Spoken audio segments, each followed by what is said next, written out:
Question number 5, you have 5 subjects, and you need to decide which one you can do first. So when it comes to make that decision, you have 5 choices for the first attempt, and then you only have 4 subjects to study for, and then 3, and then 2, and then 1.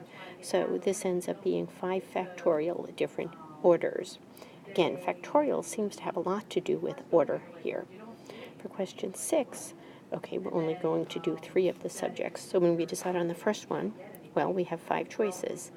And then once we've done our math, say, then you have 4 other choices, and then 3.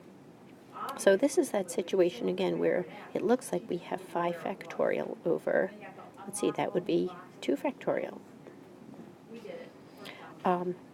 We have the exact same situation, basically, but a little bit different for the next part. 5 students, and we're looking for different ways to order 3 of them, a president, a vice president, and a secretary-treasurer. So again, a choice of 5, a choice of 4, and then a choice of 3.